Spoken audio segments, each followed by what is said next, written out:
계속 식물 공장에 대해서 YTN 뉴스에서 나온 내용인데 계속 감상해 보도록 하겠습니다. 순간 최대 풍속 20m가 넘는 강한 바람이 불면서 농사를 거의 다 망쳐버렸습니다. 강풍의 지지대가 꺾이면서 주전 태풍과 돌풍, 폭우로 인한 침수 피해 등 자연재해로부터 결코 자유로울 수 없는 농업. 제일 무서운 게 뭐냐? 돌풍. 배우리. 돌풍 피해가 제일 걱정이 되고 무서운 게 그거야. 한파나 집중호우 등 기상 상황이나 계절에 좌우되지 않고 1년 내내 작물을 안정적으로 재배할 수 있는 식물 공장이 미래 세대의 농업으로 떠오르고 있다. 과연 식물 공장은 농업의 새로운 대안이 될 수 있을까?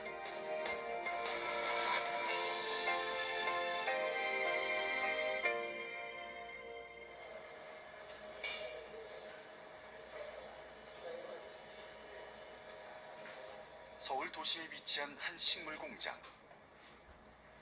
몇 년 전 문을 연 이곳에선 365일 식물에 대한 연구와 재배가 진행되고 있다.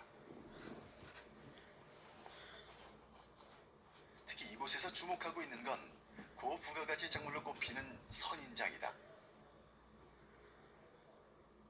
교수님 그 식물 공장에서 지금 선인장들이 지금 많이 보이는데 이 선인장이 많은 이유가 있으신가요? 예, 선인장은 사막식물이라서 물을 적게 필요하지만 물을 주면 수경 재배를 하면 훨씬 빨리 자랍니다.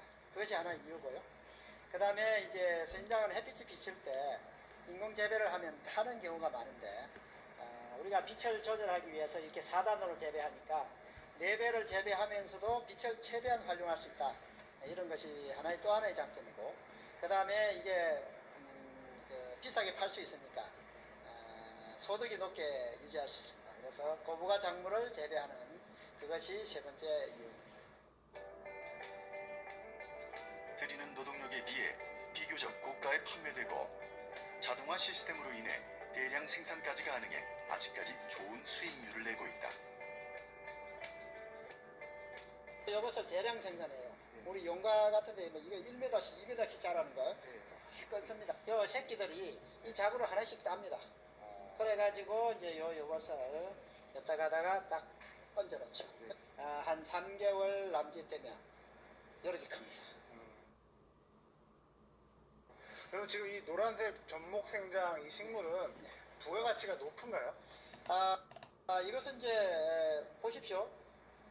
배지가 아무것도 필요 없어요. 흙도 필요 없어요. 그 다음에 이거 식물만 키우면 되죠. 그 다음에 이거는 자부 따서 하면 되죠. 다시 말하면 원가나 재료비가 거의 없죠. 근데 요걸 1년에 3번에서 4번을 돌려버리니까. 그래서 요 부가가치가 생각보다 높습니다. 태양광 대신에 LED 인공 조명이 24시간 빛을 발산하며 작물을 키워내는 이곳. 식물 공장은 빛, 온도, 습도, 이산화탄소 농도 등 작물 재배에 알맞은 조건을 자동화 시스템을 통해 유지시킨다. 딱 저기 맞게 되면 양액이 쫙 들어갑니다. 들어가죠. 내려가는 게 보이죠? 조금 있으면 물이 나옵니다. 법으로 해야 하는 일반 농법에 비해 노동력이 훨씬 적게 든다.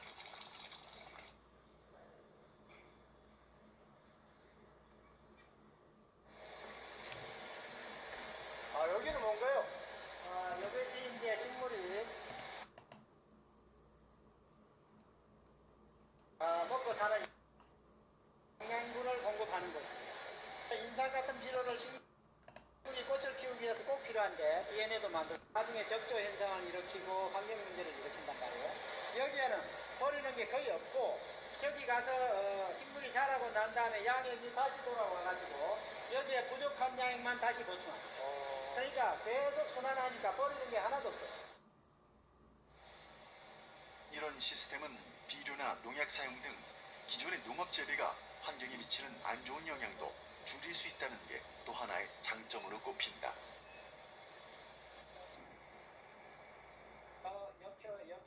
식물 공장 안에 환경 제어가 가능하고 외부와의 접촉이 없어 기후와 해충으로부터 자유로운 식물 공장. 이미 일본, 네덜란드 등 해외 선진국에서는 활발히 진행되어 규모를 늘려가는 추세다.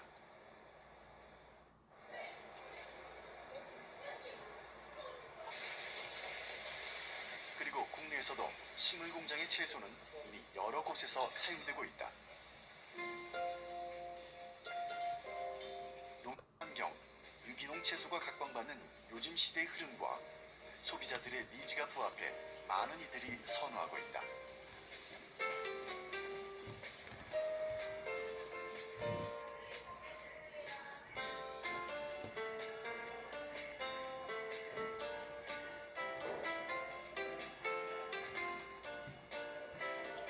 식사에 곁들여 먹기도 좋고 필수 다이어트식으로도 각광받는 샐러드. 신선도도 일정해 소비자들에게 반응이 좋은 편이다. 바뀌고 나서 가장 큰 장점은 뭐가 있었나요? 예전에는 그때그때 이제 좋을 때도 있고 안 좋을 때도 있고 이랬는데 지금 현재는 항상 동일한 제품이 꾸준히 제공되고 있어서 그게 참 좋은 것 같아요. 늘 같은 메뉴를 제공해야 하는 식당의 경우 계절에 상관없이 동일한 가격으로 구매를 할 수 있어 좀 더 안정적인 운영이 가능해졌다.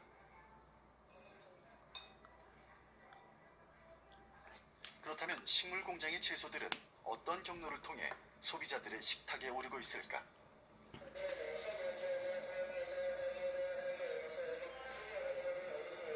있었다. 한물 경매장. 작전이 펼쳐지고 좀 품질 차이는 어떤가요? 품질 차이는 보시다시피 입이 좀 작아요. 잎이 좀 작아요. 예, 입이 좀 잘고요. 그리고 깔 자체가 이렇게 녹색깔로 많이 올라와야 되는데 여기 보시면은 노란. 그렇군요. 가격 차이는 어때요? 이거면은 더 좀 좋은 가격을 받나요? 아무래도 저장성 부분 때문에 일반 그런 거 좀 차이가 그런 거- 일반적으로 재배된 그런 채소와는 전혀 이제 뭐 그런 저작권 말고 차이가 없는 거죠. 예, 오늘 들어온 물량 중 약 20%가량이 식물 공장에서 재배돼 출하된 채소. 맛과 향, 품질의 차이는 없으나 저장성이 좋지 않아 일반 채소에 비해 가격이 낮게 책정돼 있다고 한다. 어디에 많이 나가나요? 향신료로 좀 판매가 되다 보니까 식당이라든지 뭐 샐러드, 호텔이라든지 이렇게 고급 레스토랑 이런 데로 주로 납품이 되고 있습니다.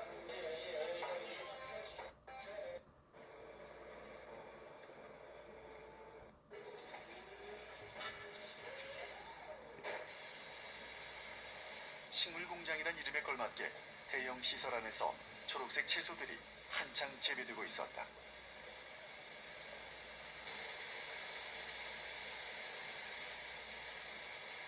이곳에서만 하루 최대 4,000포기 이상의 엽채류가 재배되고 있다고 한다.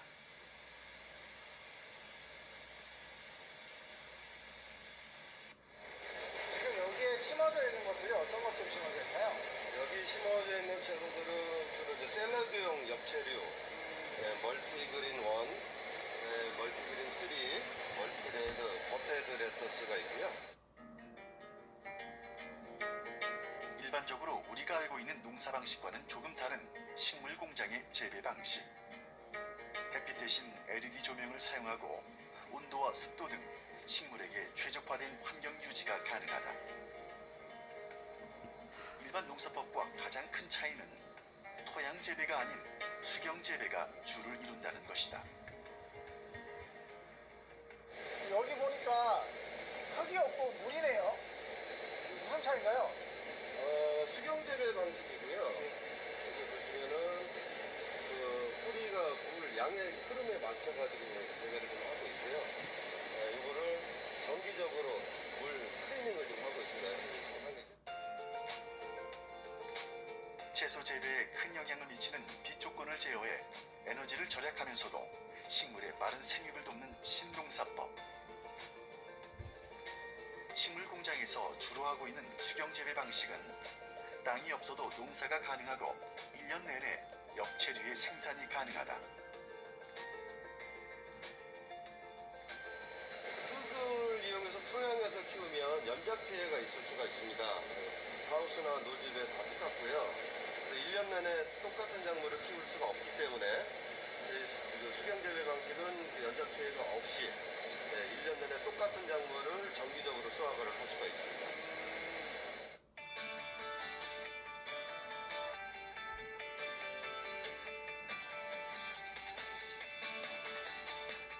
채소가 잘 자라려면 적당한 바람도 필요한 법. 이를 위해 공장 안에 바람이 통할 수 있는 장치를 마련해 두었다. 빠른 생육이 가능하고 다단 재배를 통해 수확량도 높다는 게 수경 재배의 장점. 하우스보다 최소 12배에서 18배까지 단위 면적당 생산성이 높다. 또 계절이나 기상 상황에 따라 달라지는 수급 불균형의 문제도 상당 부분 해소가 가능하다. 이런 이유로 식물 공장은 급변하는 기후 환경에 적합한 미래 세대의 농업이 될 것이란 예측들이 많이 나오고 있는 상황이다. 그렇다면 식물 공장의 채소들은 어떤 과정을 통해 재배되고 있을까? 지금 이거는 모종인가요? 예, 모종입니다. 이 모종은 육묘 과정을 거쳐서 지금 이렇게 모종 상태로 키운 작물인데, 이거를 이제 정식 재배 가기 전에 이 단계는 이제 이식 과정입니다. 이식해서 어느 정도 좀 더 키운 다음에 정식 과정으로 넘어가게 됩니다. 여기다가 심은 다음에 이제 여기 위에 올리신다는 거죠? 예. 지금 올라가 있는 것들이 보이네요. 네네. 오늘 작업하고 있는 오늘 작업하시고 있고. 식물 공장의 재배 과정은 크게 파종, 육묘, 이식, 정식 수확으로 나눠서 진행된다. 먼저 파종한 씨앗을 약 2주가량 키워 발화시킨 뒤 이식 과정을 거치고 또 약 12일 정도의 정식 과정을 거치면 수확할 수 있다.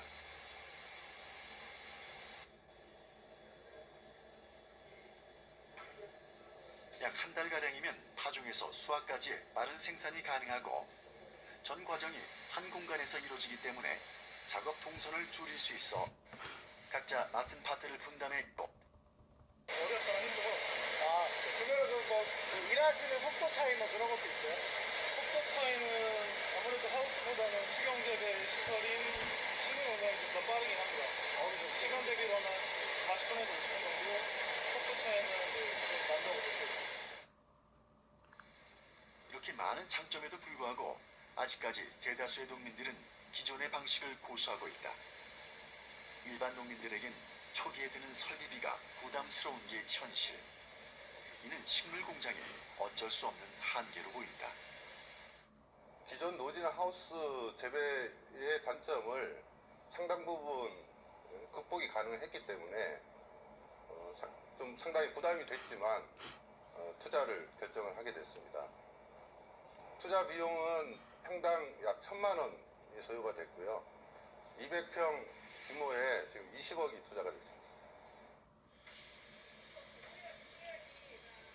단위 면적당 높은 생산성을 낼 수 있는 설비비 때문에 이 식물 공장 역시 고민이 많았다고 한다. 최대한 확보해 그 부담을 줄이고자 했다.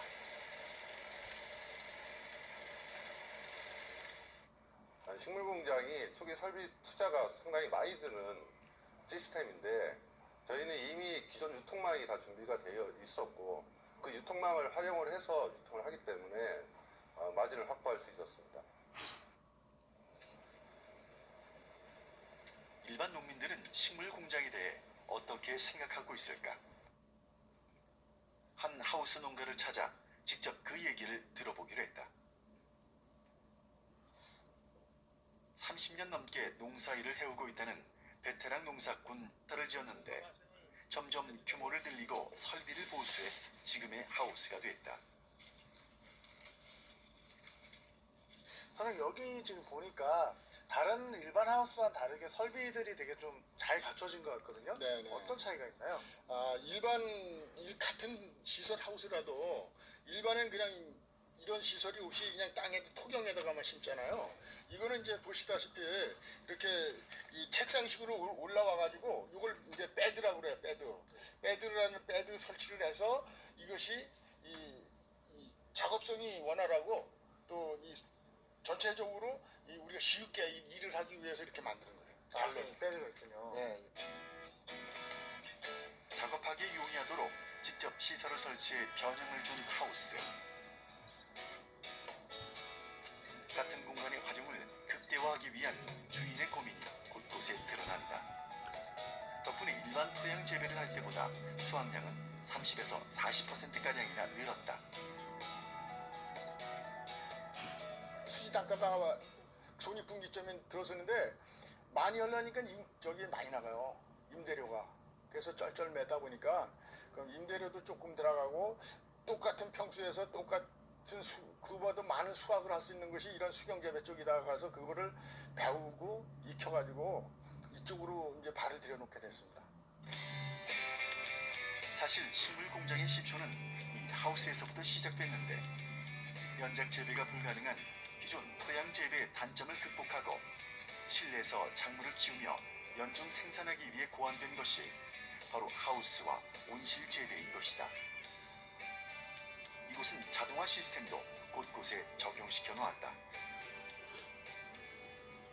시설비가 많이 들어가셨을 것 같은데 어느 정도 들어가셨나요? 이번 시설비는 이제 이 업자한테 맡기질 않고 요 외형 시설만 갖추고 요 나머지는 제가 다 관리사까지 해가지고서 한 1억 5천 정도 들어갔습니다. 비슷한 규모의 식물 공장 설비비와 비교한다면 10배에서 20배나 차이가 난다. 대다수의 농민들이 식물 공장보다 하우스 농사를 택하는 이유다.